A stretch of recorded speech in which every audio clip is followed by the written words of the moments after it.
Hi, this is Robert Clinkenbeard with the Commercial Landscaper Podcast. We're going to take 20 minutes of your life to deliver some amazing content from accomplished leaders and business owners to provide you with some value to help you scale your business, become a better leader, and push yourself out of your comfort zone into something which is going to stretch you. We really hope you enjoy these shows, and we really encourage you to like and share with your friends and network, which is only going to help us get a wider audience and improve our industry. I'm super excited to announce that in 2023, we're going to be announcing new partnerships, some digital courses, some rebranding, and your opportunity to be coached by one of our many industry leaders, experts, or coaches. Cheers, everyone. Hi, this is Robert Clinkenbeard with the Commercial Landscaper Podcast. I'm really excited today to be joined by two of my favorite people, Bill Hardy and Doug Delano with Level Green. I've been trying for a while to get them on the show, and I know they like to be under the radar a little bit, but they built an amazing company out of Washington, D.C. So thank you guys for joining me today. Great. Thank you. Good to be here. So, I don't know, Bill, do you want to go first? Just talk about a little bit about your background, not only in the industry, but just with Level Green. Yeah, so, we started our career with Ruppert Landscape, of course, and spent 15 years with them, and then 5 years with TruGreen. And that's where I met Doug, and I actually hired him, and then we'll argue about what his pay rate is, but that's been a standing 20-year joke or whatever. And then Doug had left TruGreen a little earlier, and he had, after about 5 years with TruGreen, I was ready for a change, and Doug made a proposition to join him and start Level Green, and that was 20 almost. This is our 21st year, so over 20 years ago, and it's an amazing ride, and a lot of great people we have now, helping us to be, successful. Cool. Awesome. Bill, thank you. Doug? Yeah, my background is a little varied. I have a degree in philosophy, taught high school math for a while, and coached football, but then I got married and moved to Washington, D.C., and I had enjoyed landscaping a house I had bought, and I thought I'd switch careers and become a landscaper. And Bill unfortunately hired me, I guess. Fortunately hired me. Had a CDL.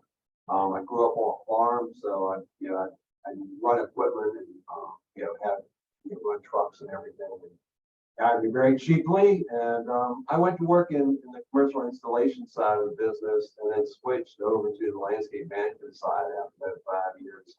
That was 37 years ago. Like Bill, I worked for Ruppert for a number of years, worked for TruGreen after Ruppert sold to TruGreen, and then I did not like the big company experience, and I left. And then a couple of years later, I started Level Green and asked Bill to come on board and help us and become a partner, in which he agreed to. And it's been 20 years.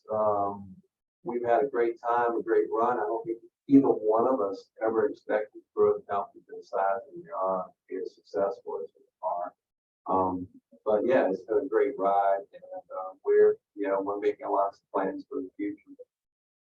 Oh, that's awesome. Yeah, nice job for your growth. And just so the listeners understand, I mean, where are you at now in terms of size of company, number of employees? You don't necessarily have to give me revenue numbers, but just, you've obviously built a huge company. Yeah, I mean, last year we did a little over 30 million, including snow. This year we're going to do about 27 million because it did not snow. It was like I don't know how far you have to go back. We had like a half inch of snow in the DC metro area, and we normally do quite a bit of snow removal, snow management. So this year will be about 27 billion against landscape management and instruments, experts, things along those lines. We're running about 300 employees in peak seasons, and obviously a few less during non-snow events. Cool. Yeah, we're Congrats. looking to grow about 10% a year, that's our goal, to have a renewal rate in the 90% range or above.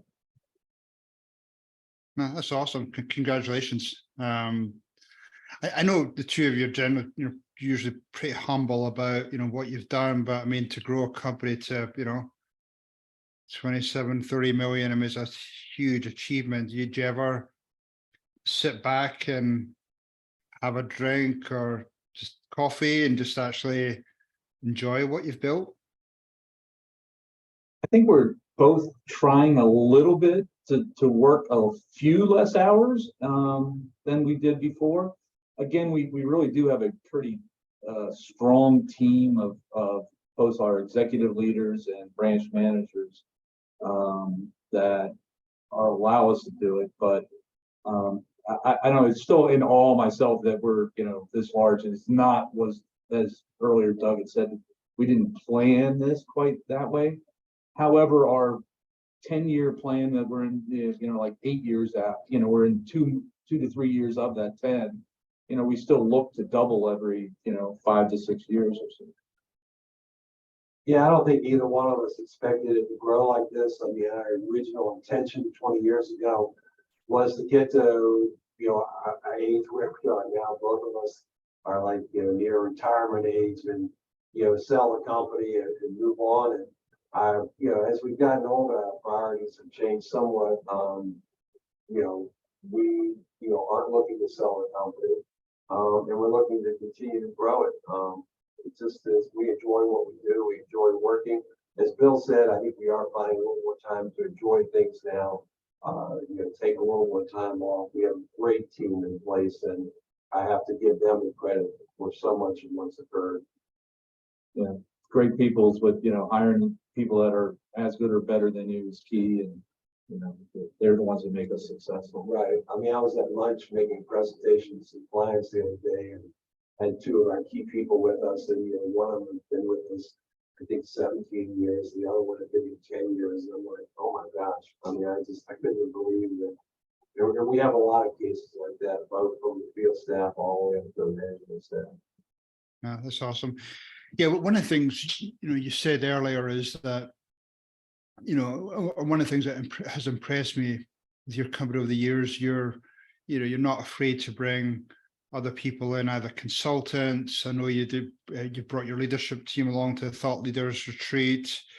You're obviously part of peer groups, so you're always willing to learn and listen to other people in the industry. One of the things you touched on, Doug, was that I think through your past experience working for bigger companies, you obviously realized that there were some challenges with bigger companies and that corporate world. I mean, what have the two of you done just to sort of keep that, that culture and just, keep those employees? I mean, that's a huge achievement, kind of keep these employees there for many years. I'll let Bill speak to that. We have committees that we started last year on both retention and recruiting, and Bill's helping on retention. Maybe we can speak to some of that.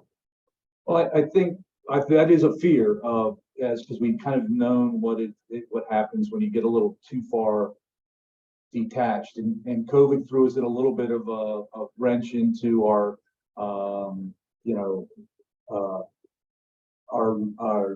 culture of what it's like to be. And I think it's to ensure that each branch manager takes care of his branch in a way that the same way Doug and I would take care of the company, and first name basis, get to know people.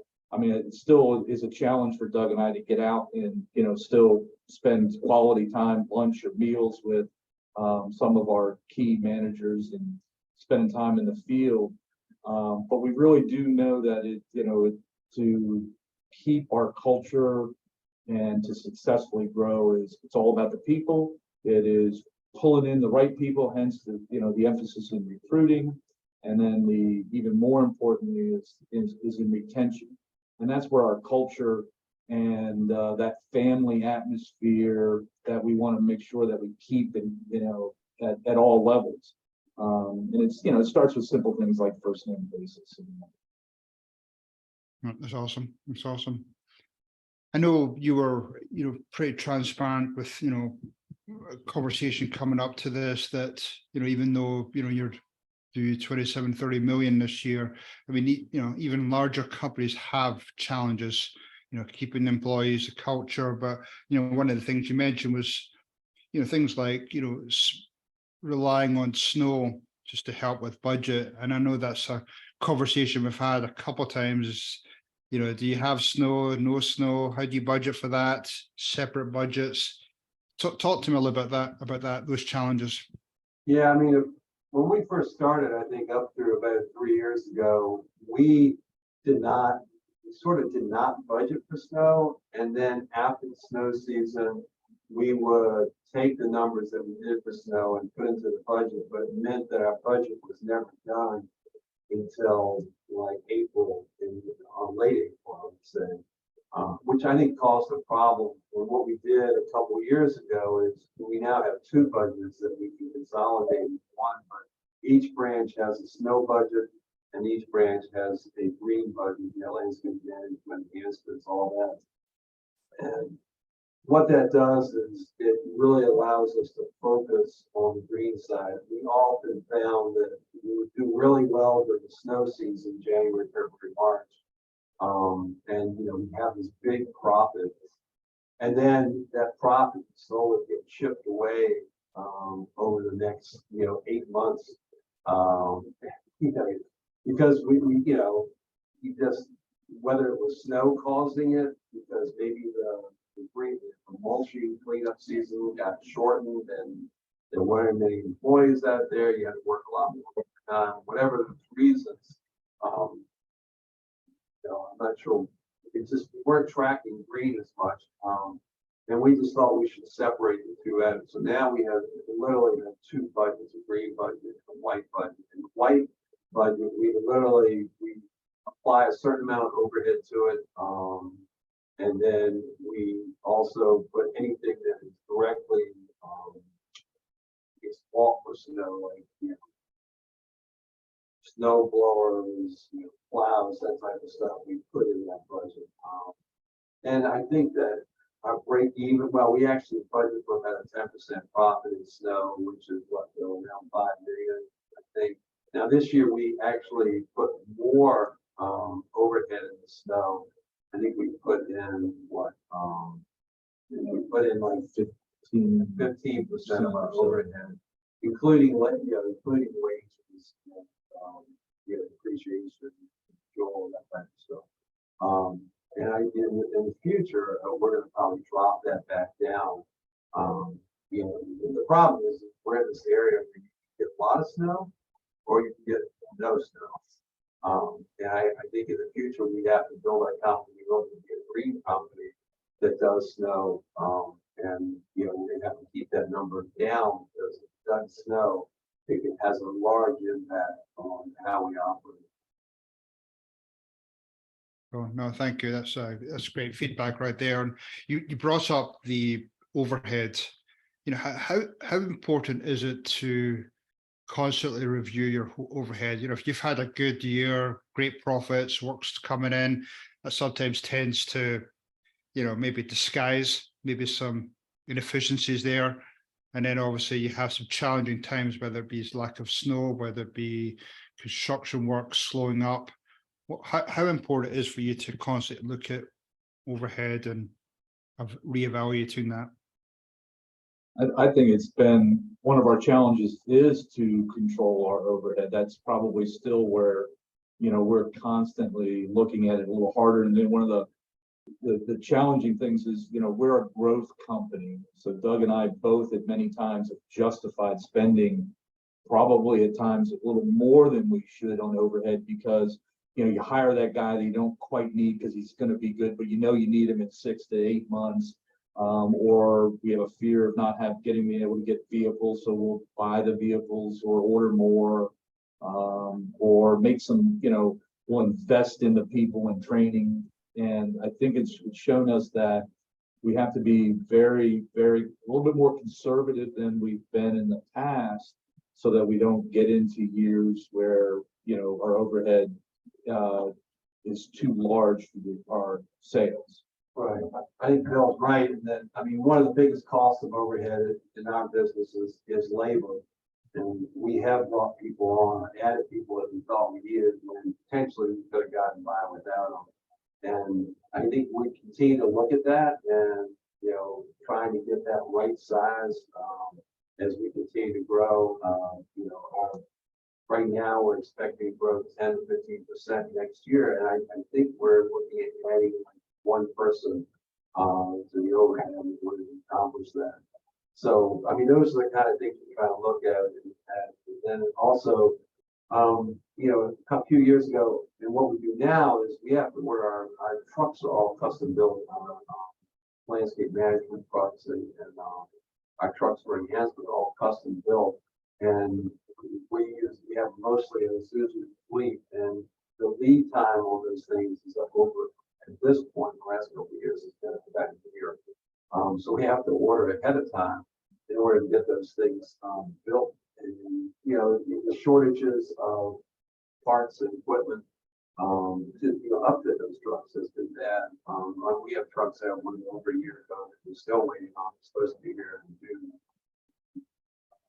But part of that issue is by ordering ahead of time. Sometimes we don't have growth goals, and we've added too many trucks, and we think over the next couple of years we're probably going to not order as many vehicles or not order any production trucks and try to get that right size.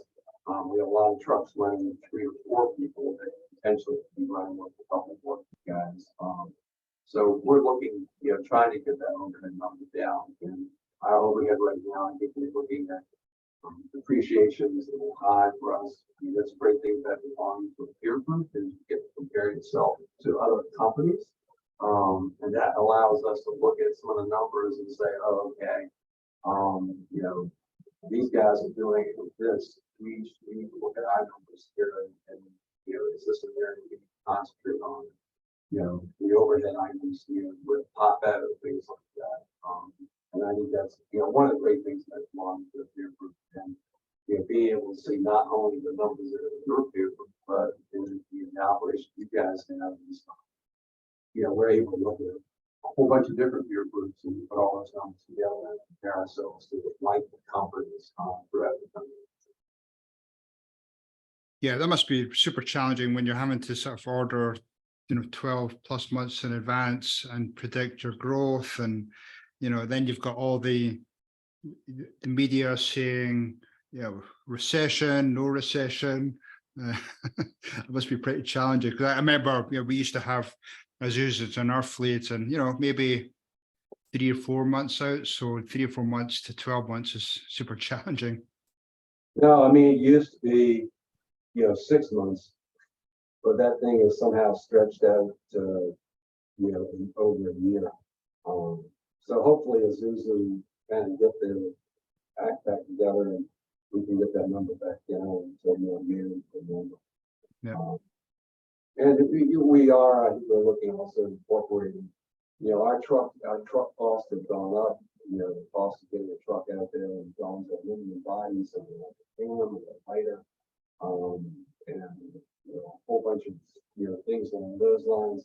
But we may also be looking at using more. We very seldom use pickup trucks in our management fleet. We use don't buy trucks, and we may over the long term look to use more pickup trucks, which are a little cheaper to output and don't buy as using pre-pay. No, that makes sense. And how, you bring up a good point. With the changes with COVID, with increasing prices of whether it be trucks, whether it be labor, trying to predict that growth, trying to predict, how do you handle passing that cost along to the clients? I see you chuckling there, Doug, but that must be pretty challenging when you look into your crystal ball. Well, I'm laughing because I think a year and a half ago, Bill, and a year ago, we had consultants telling us everybody's raising their price 15%. You should go for the 15%. And That didn't happen. Well, I mean, if we were lucky to get 3%, it's been very difficult. I mean, one of the things that Bill's also been involved in, and I somewhat, is that we're really pushing lean management, and trying to push and use consultants for lean management. And that was okay, but they would come in for a week and sort of teach us lean management. But where we really need to push lean management is down to the field staff, and that's what we're doing now. Our management operations management team is really working on lean management and trying to get that down, trying to get our costs. I mean, we have a pretty good operating costs as far as our gross profit is pretty good. Our gross profit bill runs what? Well, it's running now over 50%, so we're, and we see that our emphasis on the lean management is helping us combat the inflation, at least in the salary, and the better retention. We're really seeing the efforts of in the retention, because as our retention is low, has been increased, we're retaining people longer in the field, that our efficiencies and productivity are up, which is, basically common sense, but we're absolutely seeing that as we train these people and get them thinking at the crew level about lean management. Our teams have regularly scheduled monthly group meetings that they focus just on lean management. They call it Lean Day June, and all the operation managers and branch managers and region managers will spend a half a day just observing and training and talking about lean management and waste and everything else. We definitely are seeing that.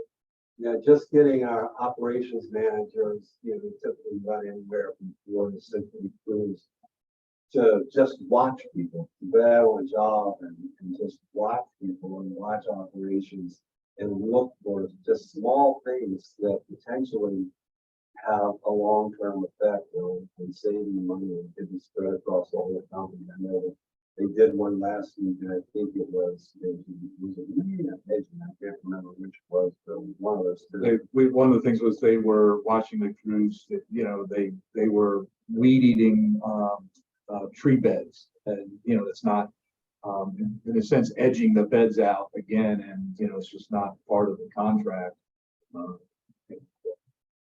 just to reduce the waste that people don't need. Yeah.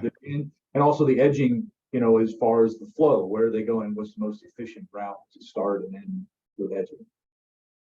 No, that can quickly add up. I mean, that's some of the challenges I hear all the time, is that the owners or leadership could have these great ideas or great initiatives like lean, but it's actually trying to get it to stick down at the ground level.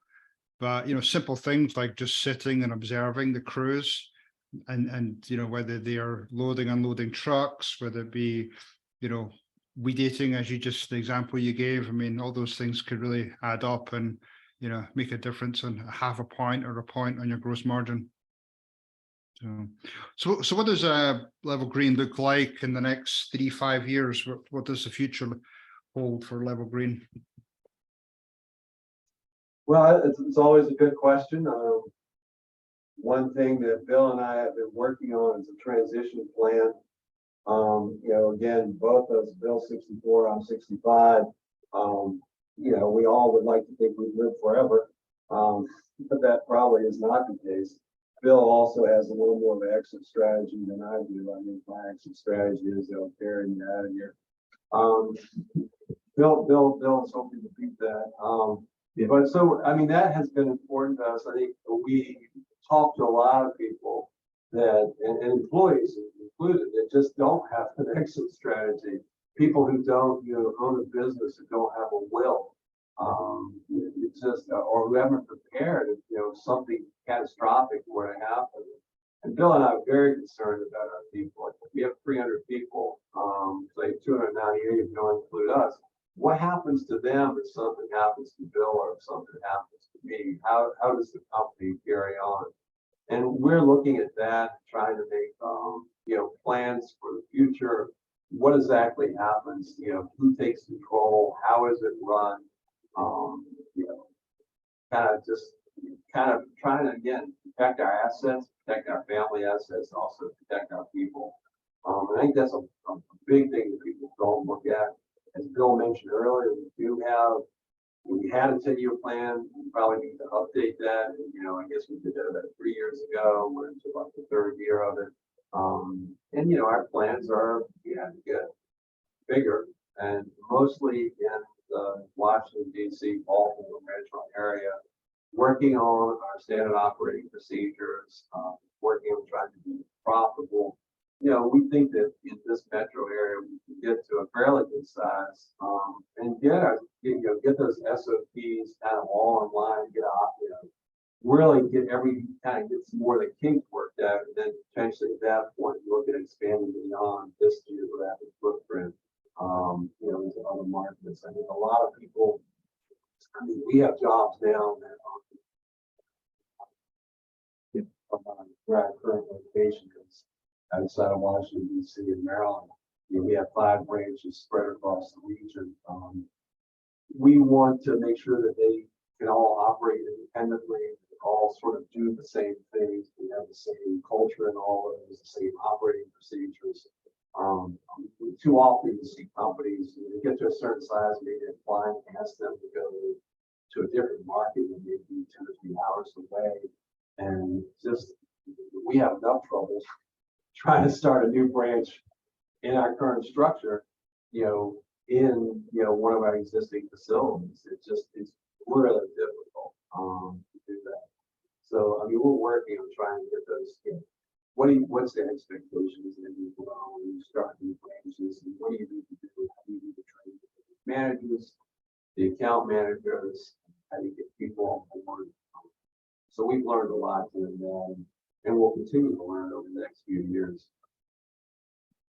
Yeah, I mean, that's a huge message right there. I'm a huge believer in, coming up with some type of an exit plan, and you're looking at wills, you're looking at trust, you're looking at how do I get my leadership to take over more of my responsibilities. A lot of people, when they hear an exit plan, they think, they're selling, but it doesn't necessarily mean that. It means coming up with some type of getting the company ready for some type of transition and exit, employees. So I'm really glad you're doing that. And yeah, you're right. It can take 3 to 5 years to do that. There are a lot of people out there, not necessarily in the landscape business, but they have some type of catastrophe, and they're either shutting the doors or they're selling their company for fire sale price because they haven't planned, which is really sad. So nice to hear you're going through that. Well, and the great thing is we had somebody introduce us to a consultant. That's his specialty. And that has helped us a whole lot. I mean, he doesn't do just landscape companies, he does a lot of different companies. But again, I think it's important to look at that. Cool. Well, if any of my audience would like to reach out to either of you and ask you a few more questions or just learn a little bit more, what's the best way for them to do that? Probably email us, questions or whatever. Then we set up something to talk about. Yeah, I think both our contact information is on our website, lovelylandscaping.com. I think you can reach out directly to us on there. If not, you can call the office and patch us through.